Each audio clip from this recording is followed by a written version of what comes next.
প্রথমত সবাইকে মহান বিজয় দিবসের শুভেচ্ছা এবং নতুন বাংলাদেশে একটা সার্বজনীন কনসার্ট হচ্ছে, সবাই গান গাইছে, একটা উৎসবমুখর পরিবেশ মানিক এভিনিউতে, সবার আগে বাংলাদেশ। এটা হচ্ছে আমাদের মূল প্রতিপাদ্য। আমি ধন্যবাদ জানাই জনাব তারেক রহমান সাহেবকে, যিনি বিএনপির ভারপ্রাপ্ত চেয়ারপারসন এবং তিনি বরাবরই সংস্কৃতিমনা। এবং এই সবার আগে বাংলাদেশ কনসার্টের মাধ্যমে একটা জিনিস প্রমাণিত হয়ে গেল যে বিএনপি আসলে মিউজিকের বিরুদ্ধে না, কালচারাল কোনো অ্যাক্টিভিটিসের বিরুদ্ধে না। অর্থাৎ সারা দেশে আমরা শুনি যে কনসার্ট বন্ধ করে দেওয়া হচ্ছে, কনসার্ট করতে দেওয়া হচ্ছে না, এই ধরনের যে একটা অপসংস্কৃতির দৌরাত্ম্য শুরু হচ্ছিল, সবার আগে বাংলাদেশ কনসার্টের মাধ্যমে এটা নতুনভাবে শুরু হলো। ইনশাল্লাহ আমরা সব অনিশ্চয়তা কেটে গেছে। আমরা আশা করছি বাংলাদেশের মানুষ আবার সঙ্গীতপ্রিয় মানুষ, বাংলাদেশের মানুষ গান শুনবে, আনন্দ করবে, ভালো থাকবে। এটা আমাদের বিজয় দিবসের প্রতিপাদ্য হওয়া উচিত। এবং আমরা যে যার যার অ্যাঙ্গেল থেকে, যে যে পেশায় আছে, যে যে কাজে আছে, সব জায়গা থেকে দেশকে ভালোবাসবে, এটাই মূল লক্ষ্য। তা তো অবশ্যই। আমার নিজের ক্যারিয়ার যদি ধরি তাহলে তো দীর্ঘদিন, এবং 16 ডিসেম্বরে গান গাইতে পারছি, এটা আমার জন্য প্রায় অন্তত 18 বছরের ইতিহাস। এটা অনেক গর্বের বিষয়। আমার অনেক শিল্পীরা আসছেন, বড় বড় শিল্পীরা আসছেন, ব্যান্ডগুলো আসছে, আমাদের যারা বয়াতি লেভেলে আছেন তারাও আছেন। তাহলে সব কিছু মিলে গুড পার্টিসিপেশন, সুন্দর।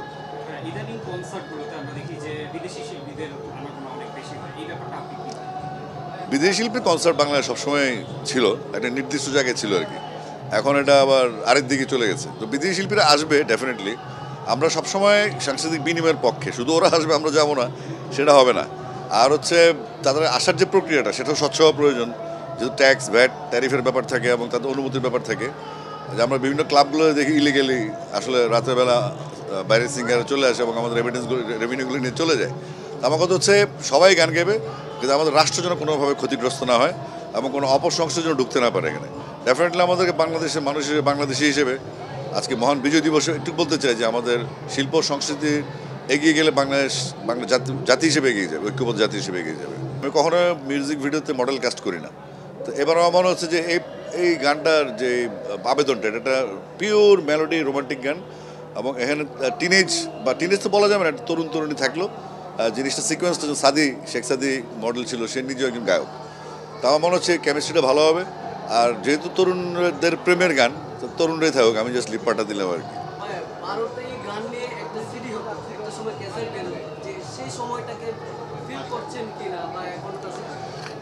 আমি তো ওটা পেয়েছি, 12 গানের ক্যাসেট, মানে একটা কোনো না কোনো গান বের হয়ে আসবে। আমাদের পরবর্তী জেনারেশন, বিশেষ করে 2010-এর পর থেকে যে জেনারেশন, তারা রিয়েলি আনফর্চুনেট যে তারা আসলে 12 গানের অ্যালবাম পায়নি, সিডি পায়নি, এবং প্রোডাকশনও নাই।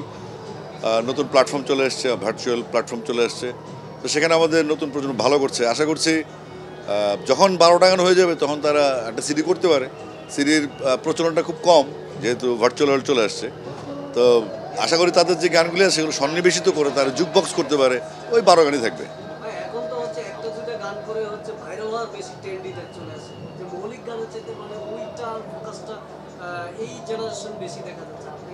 না, এটা কিছু করার নেই, কারণ আগে আমরা 12টা গান গাইতাম, একটা প্রোডাকশন থাকতো, মিউজিক ভিডিওতে বিজ্ঞাপন হতো, অনেক প্রচারণার ব্যাপার থাকতো, গানের সংখ্যা কম ছিল। এখন আর্টিস্টের সংখ্যা বেশি, অনেকগুলো রিয়েলিটি শো হয়েছে। রিয়েলিটি শো হওয়ার পরে ওই আর্টিস্টদের পরবর্তী কোনো কাজ ছিল না। তো সুতরাং তাদের তো ক্লিক করতে হবে, তাদেরকে মানুষকে জানান দিতে হবে যে আমি আসছি।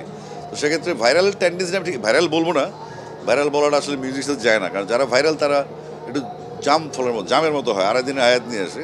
তো যারা সলিড তারা টিকে যাবে, ভাইরালগুলো কদিন ভাইরাল থাকবে। আর আমরা তো ভাইরালের ব্রিটিশ ভাইরাল, আমাদের ক্যাসেটের সময় ভাইরাল। তো সুতরাং ভাইরাল শব্দটা আমার কাছে এটা আপত্তিকর মনে হয়।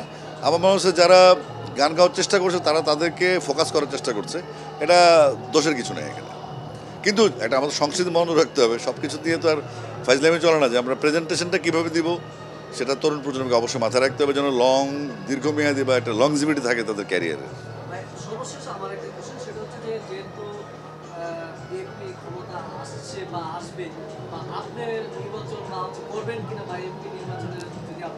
না, আসলে আমি তো নির্বাচনমুখী লোক না। আমরা চাই রাজনীতি করবে। আমাদের কাজ হচ্ছে পলিটিক্যাল পার্টিকে সাপোর্ট দেওয়া, যেন দেশের মানুষের মেসেজগুলো পৌঁছাতে পারি দলের কাছে ক্লোজলি, এবং দলের মাধ্যমে কালচারাল ডেভেলপমেন্ট বলে বা স্পোর্টস ডেভেলপমেন্ট যেগুলো থাকে, যেগুলো আমাদের মানে মানুষকে আত্মার খোরাক যোগায়, এই সাইডটা যেন পরিষ্কার থাকে এবং মানুষ যেন ফুর্তিতে থাকে, আনন্দে থাকে। এবং আসলে আমাদের বাংলাদেশে বিনোদনের স্কোপ খুব কম। তো মানুষ যেন বিনোদিত হয় সেই চেষ্টাটা করে যায়, এবং এটা করতে হবে আমাদেরকে। আর রাজনীতির ব্যাপারটা সম্পূর্ণ ভিন্ন, কারণ কখন দলের কমান্ড কে আসে আমি জানি না। তো ডেফিনেটলি আমি একটা দল সাপোর্ট করি, বাংলাদেশ জাতীয়তাবাদী দল, মানে সাপোর্টার হিসেবে, অ্যাজ সমর্থক। আগে নেতা ছিলাম, এখন সমর্থক হয়ে গেছি। তো সেই হিসেবে সাপোর্টটা থাকবেই সবসময়। আমি চাইবো দল যখনই ক্ষমতায় আসুক তারা যেন গণমুখী থাকে। Thank you. সবাইকে আজকে তো আসলে মহান বিজয় দিবসের শুভেচ্ছা। আমরা প্রত্যেক বছর উৎসবমুখর পরিবেশে বিজয় দিবস, স্বাধীনতা দিবস সব পালন করতে চাই, বৈশাখ পালন করতে চাই, সব ধরনের ধর্মীয় উৎসব, সামাজিক উৎসব পালন করতে চাই।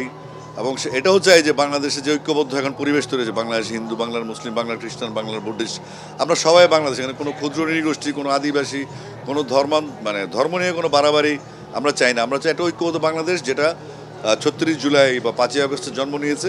এই ঐক্যবদ্ধ বাংলাদেশ এগিয়ে যাবে, এটাই প্রত্যাশা।